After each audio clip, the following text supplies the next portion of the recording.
This is the Russian Dynamite, Masha Slamovich. Becca here. This is not America's Sweetheart, Davian. And It's Billy Starks. And the super fly guy, Trayvon Jordan. This is the fly side fly, Jalen Brandon. Hardcore Princess, Jules Malone. Hi there, this is the Bubblegum Princess, Alexia Nicole. This is the Brazilian Wonder Woman, Christy Jane. This is the baddest black belt, Chennai Kai. This is Kid Bandit. The smash hit Joel Bateman. This is Robin Renegade. Cody Hawk. Brutal Bob Evans. And you are listening to Wrestling with Entertainment, one of my favorite podcasts in the whole wide world. This is Espartano, and you're listening to Wrestling with Entertainment. Hello, and welcome to the show with Wrestling with Entertainment, the only audio experience on the web today, interviewing all your favorite wrestlers every Tuesday and Wednesday on YouTube and Castbox, sponsored by Rogue Energy and Player One Coffee. I am, of course, your host, James J., alongside Scooter Dust.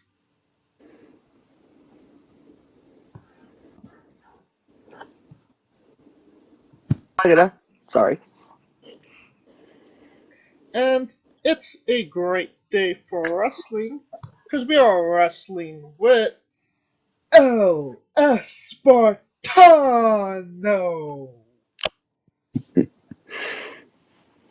Hello. How are you? I'm doing great. How are you guys? I'm good. Good. Could you tell us what you got coming up next? Yeah, so let's see. This coming weekend, I know this will be before this comes out. I have two shows this weekend. But after this comes out, I'll be in Dover, New Hampshire for Chaotic Wrestling Next Level 3, Third Dimension, where I will be taking on Che Long in the semifinals of the New England Pro Wrestling Academy tournament. That'll be a really fun match because Che is one of my good friends. But, this tournament is for the number one contendership to the Chaotic Wrestling New England title. And, as Che's told me before, all is fair in love and war, you know what I mean? Yes. Yeah. Friendship has to be put to the side for these types of matches. Exactly.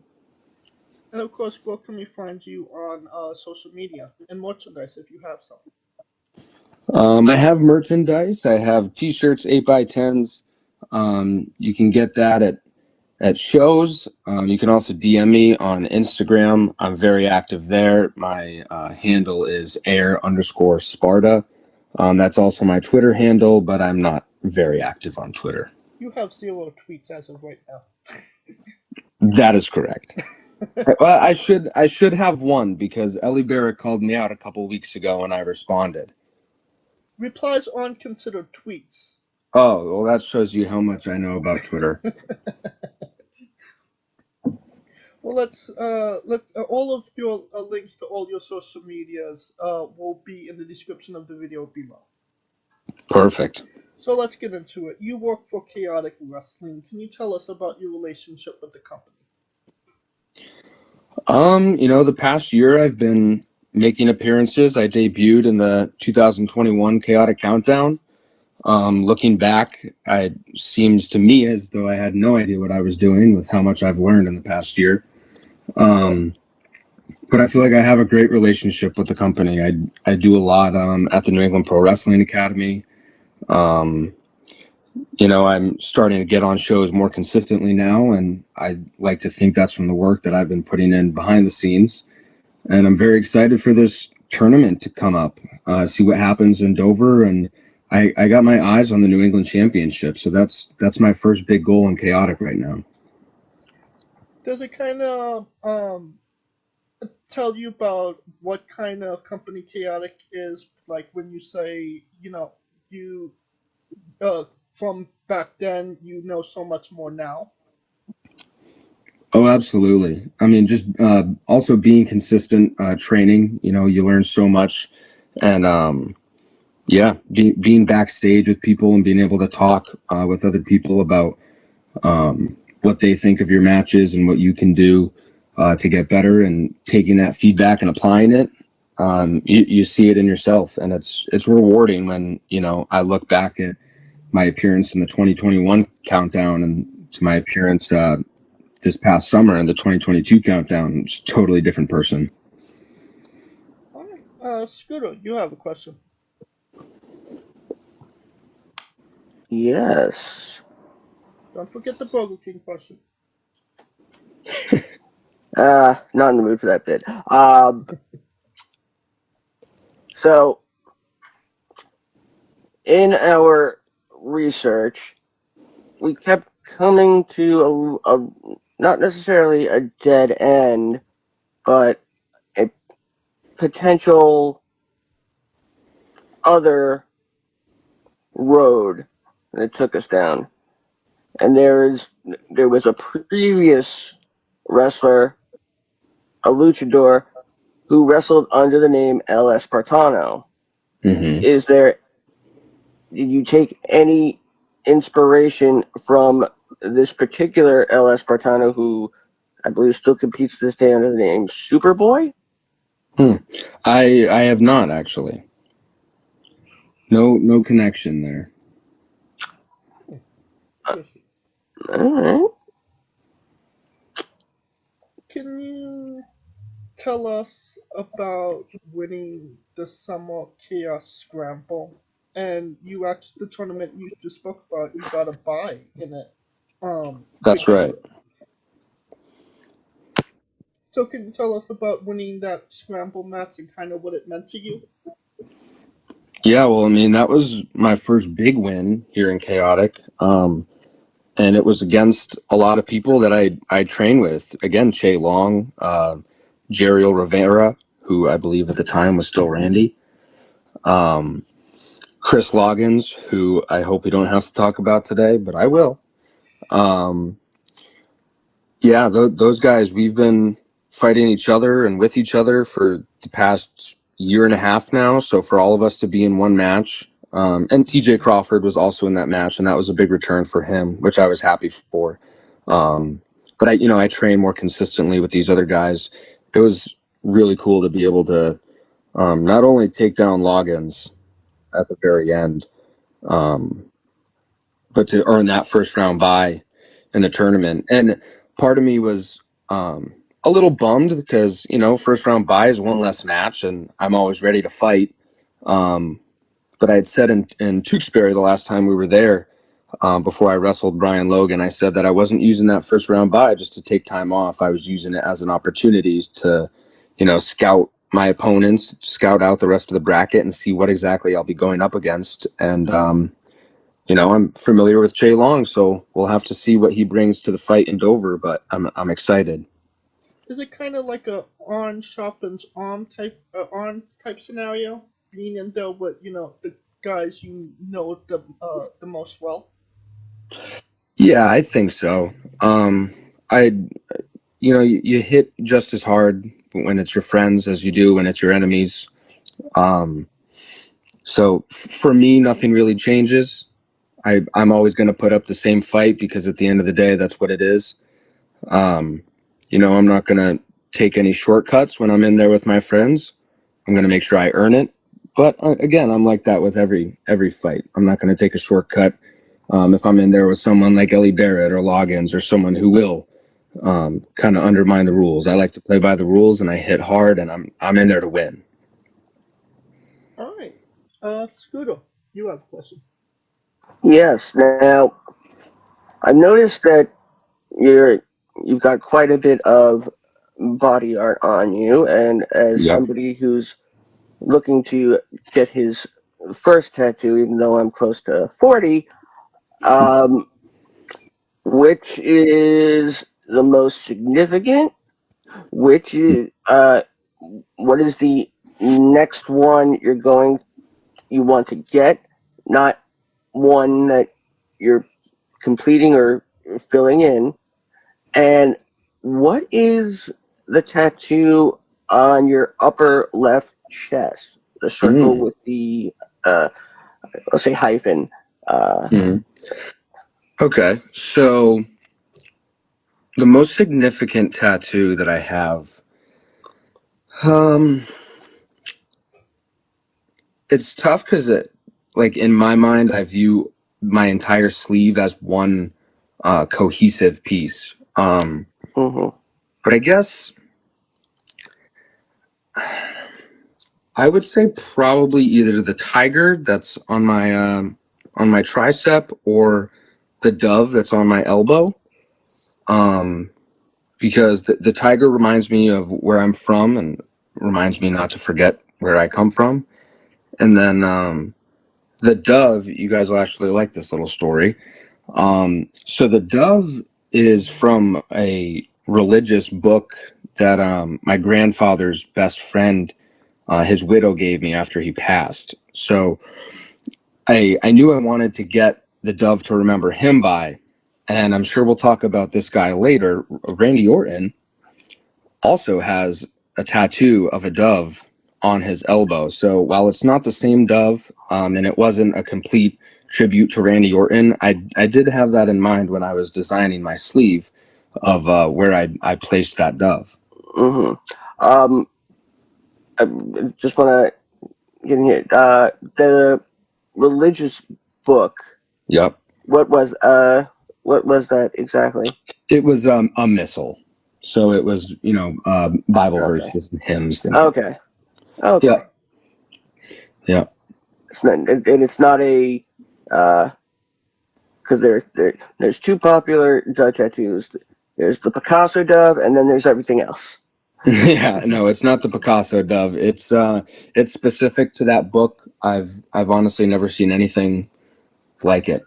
Symbol of peace and carrying the olive branch. I love it. All right. Yep. What is the next one you're looking to add? Honestly, right now, I don't think I have anything on deck. My sleeve actually isn't completed. There's some details I'd like to add in there, but as far as a brand new tattoo, I don't really have anything in mind. Okay. All right. How many hours have you had put into that sleeve, and how many more hours do you have to go? I've probably had, definitely over 24 hours, probably close to like 28. And I'd anticipate another hour or so once I get around to going to finish it. Oh, so not so bad. With what's coming. Yep. So I would even say, would there be a point where you would consider it never finished because there might be something you want to, add on and whatnot? So for the sleeve right now, there's just some minor details that I'd like to add to round it out. But I wouldn't consider myself to be completely done being tattooed after that. All right. And the upper left chest tattoo, it's very, very simple. Yep. But also very eye-catching. What is the symbolism of that? It means protector, which is something that I've always identified with. Espartano as a symbol definitely gets that across, being a superhero. So years and years ago, that was one of my first probably 3 or 4 tattoos. I knew I wanted to have something on my body to always remind myself, that that's what I stand for. I stand to protect others whenever possible. And what culture is this symbol from? It's Native American. Okay. Yep. All right. That's absolutely fascinating. James. Yes. Now, obviously, El Espartano, you do wear the mask. A lot of people would immediately assume that you're a luchador, but you have wrestled without the mask. So could you tell us about, obviously wrestling with the mask, wrestling without the mask? What's the reasoning behind all of this?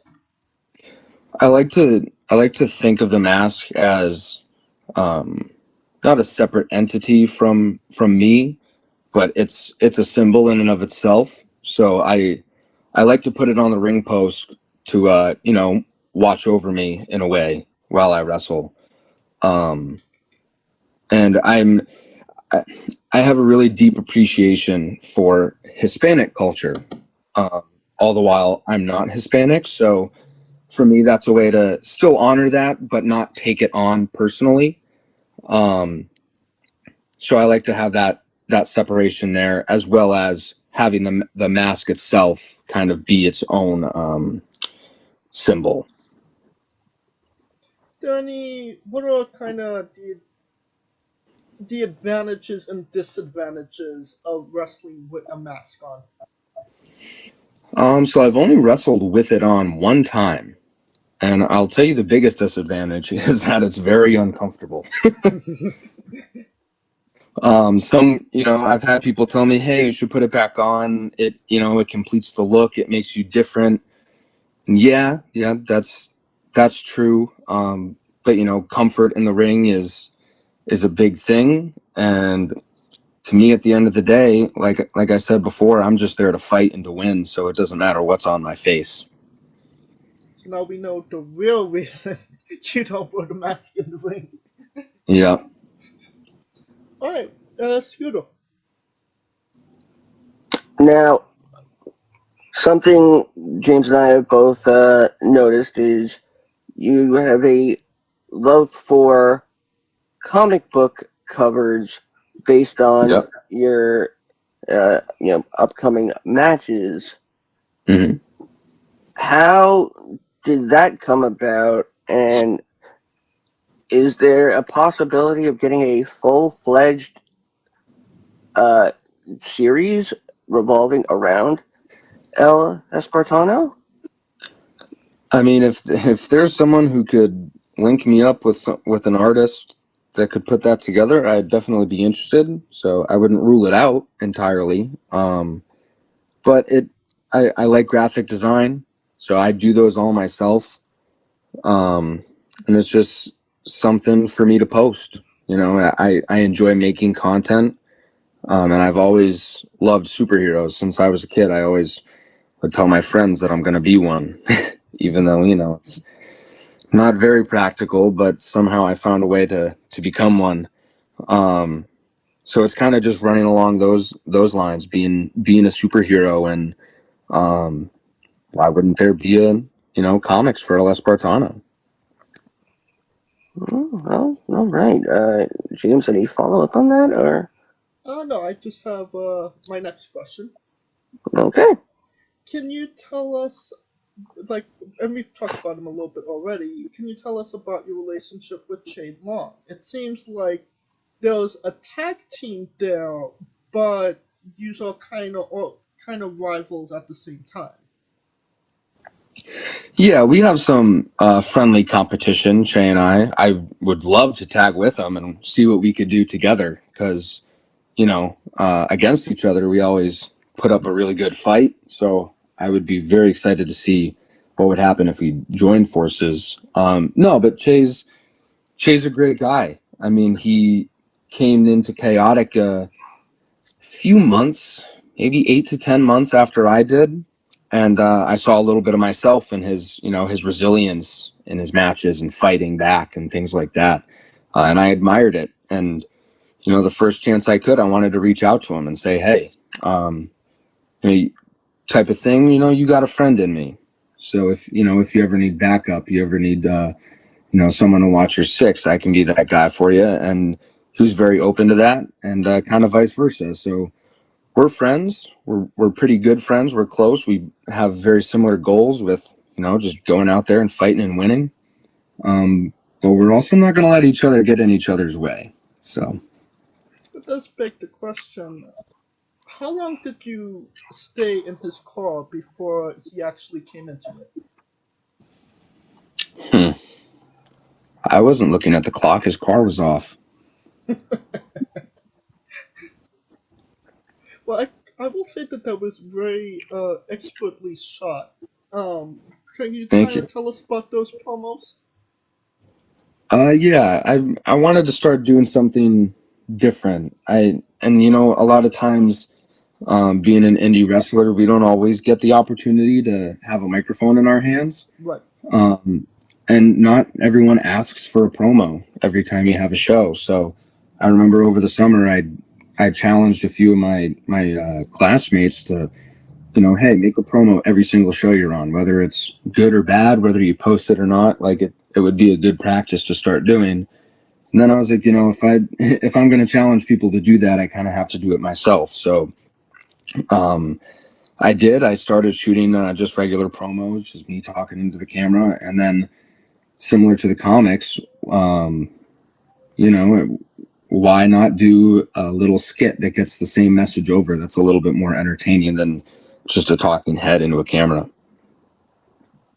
That's interesting. What kind of, like you said, not every place requires promos. So what kind of inspired you to work on your promo work? I guess with the skits, I've always just liked cinematography, and also superhero stories, and that's kind of a way for me to deepen the character that way, as well as shine a light on my friends' characters, whether it's Che or Seabass, and who knows who's gonna cross paths in the Spartan universe down the line. Alright. Scooter, you have a colossal question. Yes, I do have one little question. Since you're based out of New England for the most part, and the academy is based out of Andover, I just have to ask this one question. Have you heard of Ice Nine Kills? I have not. Okay, James, we can edit that out in post. What makes you think I'll edit this? Good point.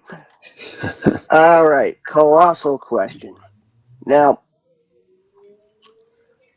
let's say they are making an El Espartano wrestling career movie biopic. It's gonna be a blockbuster. And every blockbuster film has a blockbuster soundtrack. Okay. What would be 3 to 5 songs that would feature on the soundtrack to the El Espartano wrestling career movie? Off the top of my head, I have to say "Bow Down" by I Prevail, because that was my first entrance song before I got a custom theme. Man. I listen to a lot of hard rock, a lot of classic rock. I listen to a lot of everything, to be honest with you. So it could go in so many different directions. Man, I'd say, I kind of want to say Kashmir, but I know that Sean Vegan Keegan uses that as one of his entrance songs, so I don't want to worry about copyright infringement there. Well, I think he'll let it slide for this one time. All right. I also like I Am Machine by 3 Days Grace. That's a great song. Kind of gets to the root of El Espartano, is that I'm a fighting machine, basically. Let's see. There's also a newer kind of rock band called American Dream Machine, and I like a lot of their songs. So they have a song called Dead that I say I would put on there.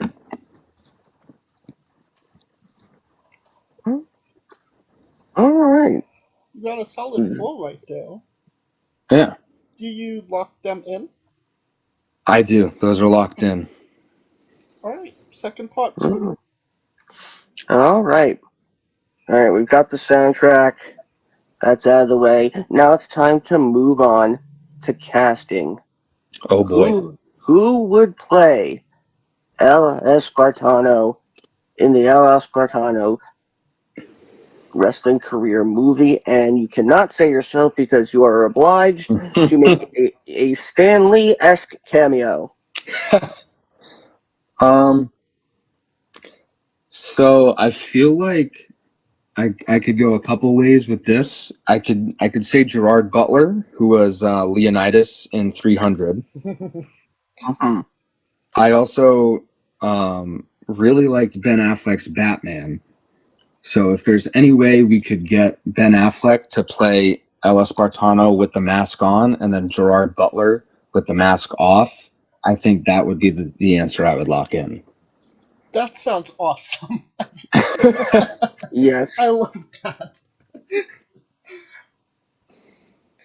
And now, obviously, every movie has a supporting cast. Who would be two people in your movie, and who would play them? Well, I guess Chaoic has to be in my movie, right? Yes, I would assume so. Okay. Let's see. I mean, if we're going for a villain, I mean, nobody is more villain-esque in your mind than an Ellie Barrett. Yeah.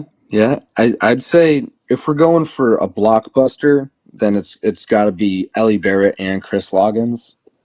The two of them love to give me a headache, but I always find a way. All right, so who's playing? I'd say Joseph Gordon-Levitt would be a great Chaoic. I could see that, for sure. Yeah. And then Ellie Barrett. Well, what did Ellie Barrett say when they were on? Can I steal that answer? Oh, who did Ellie say they wanted to be? I'm completely drawing a blank. I would also say maybe Drew Barrymore for Ellie Barrett. Oh, okay. And then I think another person, if I can add someone else to the cast, I would love to see. I don't know if you guys know Charlie Hunnam. Yes, from Sons of Anarchy. I would love to see him play Brad Cashew. I could see that. I could absolutely see that. Yeah. All right, we got a big blockbuster here now. We got we do. Affleck, Gerard Butler, Drew Barrymore, Joseph Gordon-Levitt. Like, it's time to sell tickets. Get your pre-orders now. Yeah. All right, now let's get into it. Tell us about your hatred for Ellie Barrett. Hate's a strong word, though. Sure. Ellie likes to throw that around, but I think Ellie's just misunderstood, really. They've told me before that they'd rather stay in the darkness than come over into the light. And I think that has something to do with being misunderstood, and maybe they're the one doing the misunderstanding and as to what it means to, step out of the darkness. But if it's possible, I'd like to take them there. Interesting. So you're going more of the face side of things, let's say. Yeah, I'm the superhero. That's my job, right? Yeah. All right, Scooter, you have a question.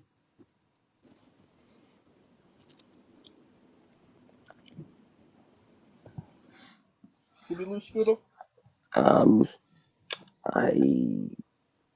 Okay, where is it? Oh, all my stuff is, I can come back to you if you need a minute. Yeah. Well, we've been talking about superheroes for quite some time now. Tell us about your love of superheroes. Who'd you go to? What kind of got you into superheroes as well? Superheroes were kind of the phase that I never outgrew. And I've always been a really big DC guy, and I still stand with that today. Batman has always been my number one, as you could probably guess. Superman's definitely up there as well. I'd say my number 2 and 3 favorite superheroes are two guys who I think are really underrated, just in terms of their story, and that's Dr. Fate, who is in the new Black Adam movie, as well as Green Lantern. I love Green Lantern as well, and it doesn't seem like he gets as much love on the big screen as he does in the comics, or even for the Correct. animes, for that matter. Yep.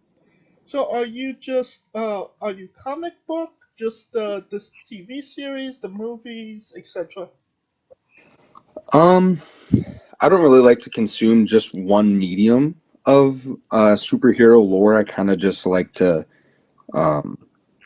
understand the stories that they're telling, and kind of get in the mind of the characters and how they think and act and things like that, what motivates them, and just the characters working together to tell a story, because that's basically what wrestling is too. What's your go-to comic? What's your favorite Batman comic?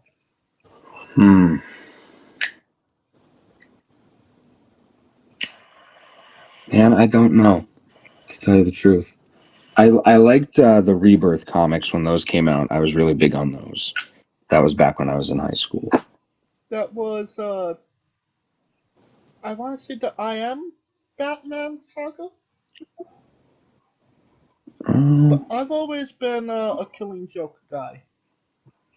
Okay, yeah. Something about that one comic just always kind of did it for me. And obviously, Court of Owls was phenomenal. Yep. I also like the Death in the Family arc as well. Yes.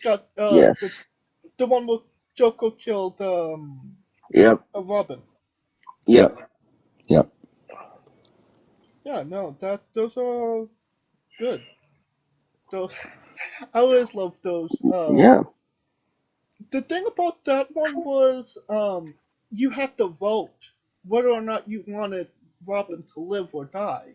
And people wanted him to die, tragically. Yeah. But hey, we got Red Hood out of it, so.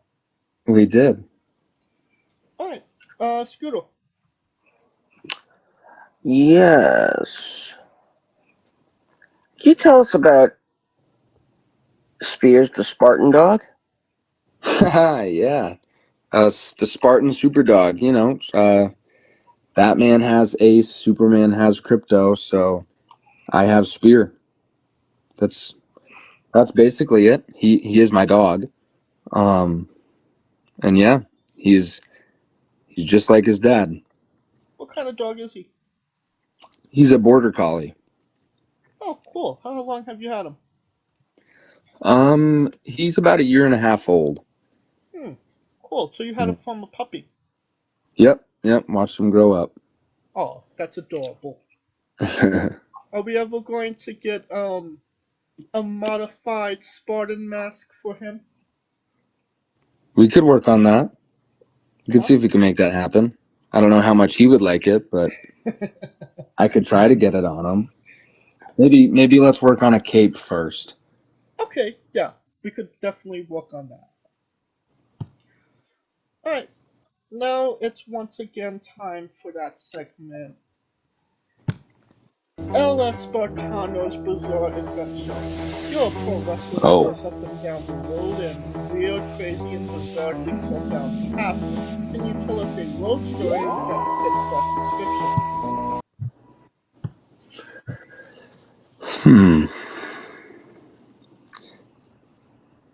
It's just some of the conversations that happen on the road just drift off into meaningless jokes, and you don't even remember them. Honestly, you kind of just remember laughing because your abs hurt a few hours later. But the last time I went up to Vermont, they had told us, management had told us, right down the road there's a place they sell these things called creamies, which is just what they call soft serve ice cream in Vermont. So we made the stop before we headed out of town, and they were great. I may have had more than one. I think the funniest thing for me on the road is now that I'm spending more time with people in wrestling that I train with, but I'm outside of the school and I'm with them for longer periods of time, they see how much I can eat, and they're kind of scared by it. Not only how much, but what I don't mind eating. So that's a pretty crazy event every time we have a meal on the road. Okay, now that just go. Now we're just gonna go through another rabbit hole. What exactly are you eating, and what are like, what's the quantity of this? Is this Joey Chestnut a territory? Definitely not Joey Chestnut territory because I have to wrestle still. Yes. But most people would consider Chipotle before a match a bad idea, but I say bring it on. Most people would consider a steak sub a bad idea before a match, but again, I say bring it on. I've eaten many many whoopie pies. I've eaten pizzas and seafood and most things I've eaten before wrestling, and I have to knock on wood, I guess, because nothing has ever gone wrong. Wow. I'm really impressed by that. I impress myself, honestly. Is it now kind of like a challenge to some sort of what can I eat before a match? It might be taking that road, yes. Okay, interesting. Yep. So if you have any challenges, I guess let me know. Okay. Scooter, you have a question. Yes. How many times have you watched 300 and or Spartacus? I started watching Spartacus. I didn't finish it, and I watched 300 once. I have a really strong memory with movies and TV and things like that, so I really don't watch anything more than once. It's very rare that I do that. Interesting. What do you watch more than once? I've watched Rick and Morty through probably twice. And I honestly think that might be it. Got any follow-ups to Rick and Morty, Scooter? Oh God, we could be here all day.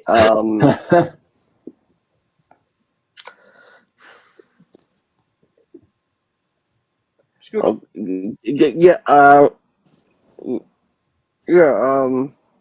Oh God.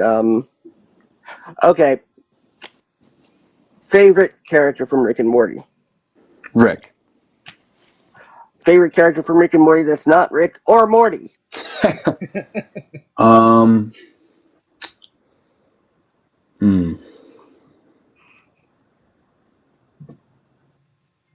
I think Bird Person. Interesting. Okay. So there's a lot to be explored there, I think. All right. Okay. I like that. Me. And this is gonna be probably the worst sentence I've said on this show so far, but I'm a Mr. Poopy Butthole guy. I'm glad you said it and it wasn't me. Well, that's getting sound bitten.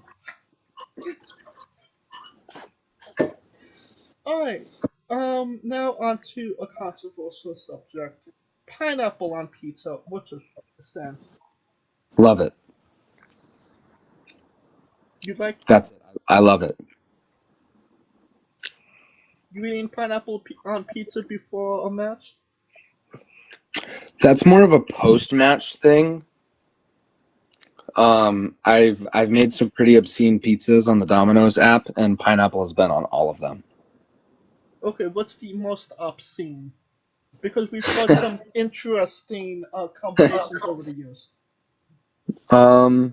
If anyone wants to try what I'm about to say and get back to me, let me know, because I really enjoyed it. Might have been because it was 2 a.m. and I was starving. but it was a hand-tossed pizza from Domino's, and it had no red sauce. It had barbecue sauce, pineapple, spinach, feta cheese, and the Domino's premium chicken. Wow.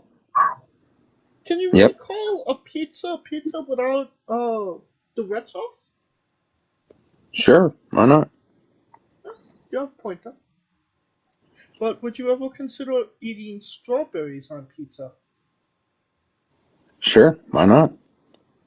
Alright. I'll try it. Maybe we could, maybe that's one of the challenges. Eat a strawberry pineapple pizza before a match. See what happens. Okay. Okay. Can see if I can make that happen. What's your spirit Pokemon? Whew. Wow. As a kid, I always loved Piplup growing up and his whole evolution. So now that I'm a bit older, I'd say probably Emporion. Alright, I Wow. like that. Piplup. Wow, I feel old. I love Piplup. See, in my day, all we had was Bulbasaur, Squirtle, and Charmander. I'm not too far behind you, Scooter. And I love the OGs. Alright, weirdest question you'll be asked on a wrestling interview. Would you ever consider wrestling a Rock? Not Dwayne Johnson, Scooter. Not the country. An actual Rock. What size? Garden, one that would decorate a pathway leading to your front door. I mean, if I'm getting paid for the match, then yeah, I would do it, because it would just be one Spartan stomp all the way to Hades. 1, 2, 3.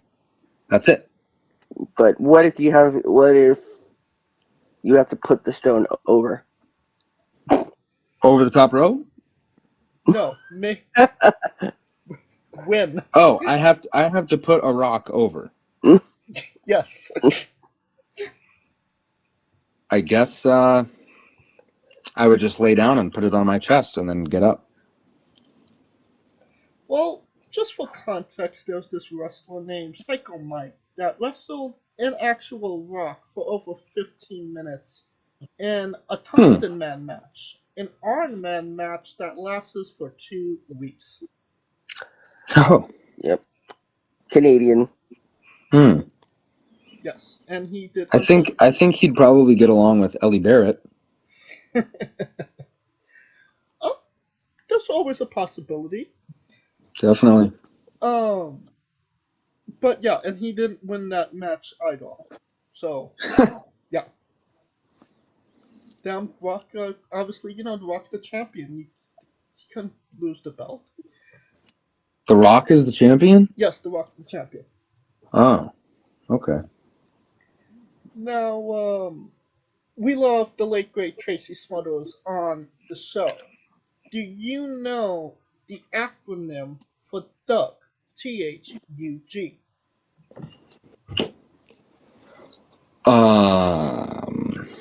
No. Scooter. T is for terrible. H is for hell. U is for ugly. And G is for jail, because a thug can't spell. We love Tracy. What is the context of thug? Well, that's the acronym. He was part of the full-blooded Italians in ECW. Oh, okay, I see. Yeah. Love Tracy, trying to keep the memory alive. Yep. Alright, where do you see yourself in 5 years? Still wrestling. I hope, in 5 years' time, I've wrestled internationally. Hopefully in either Mexico or Spain or both. I'd like to have made an appearance on AEW or Impact, something like that. And then just, be making an impact. No pun intended, really. just in wrestling and working with new talent and helping bring new talent up and things like that. My main goal, obviously, like a lot of young wrestlers, is to get signed, but I understand too that it's a hard, long journey to get there. So whether it takes me 5 years or 10 years, I don't see the need to put that much pressure on myself. As long as I keep getting better, I think, the results will speak for themselves. Alright, and what's a match people should go out of their way to see that best shows off what El Espartano is all about?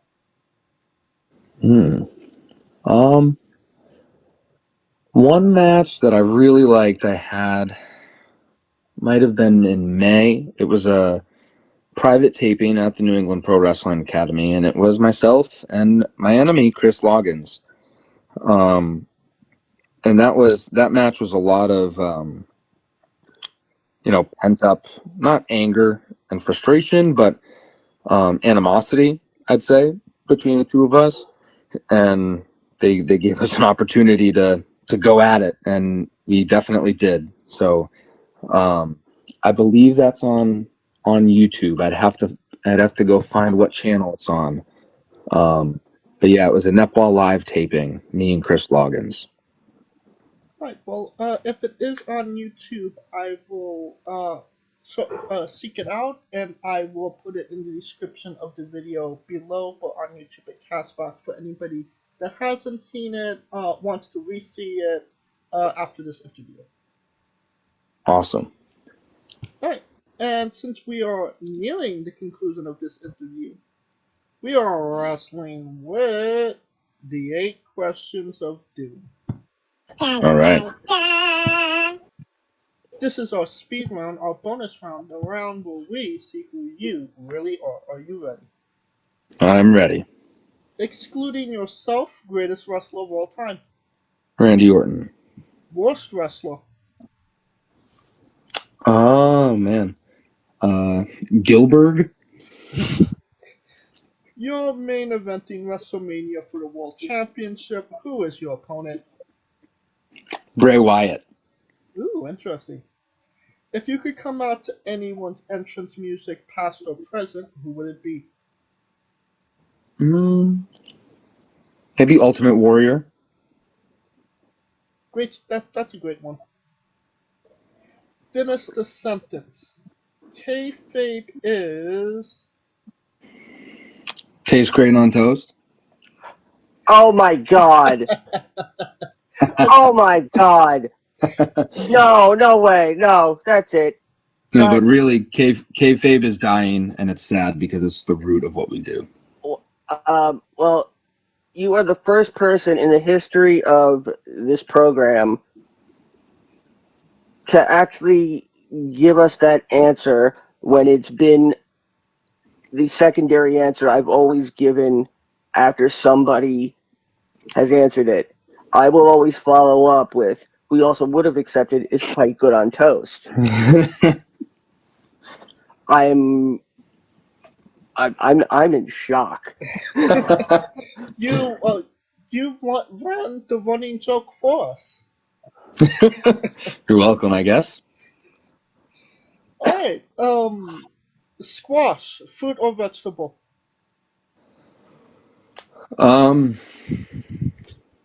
Well, botanically, it's a fruit. Correct. But I know a lot of people would consider it a vegetable, but it's not.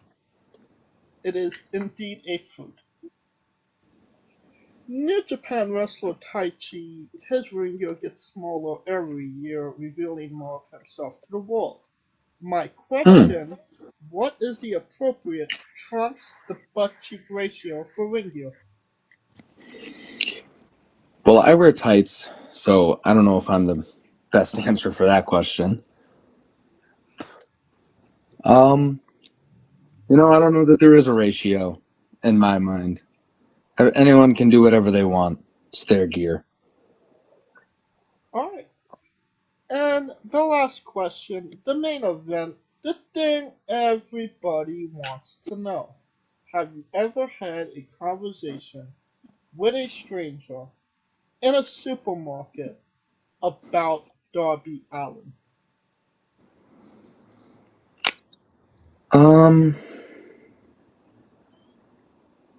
No, I can't say I have.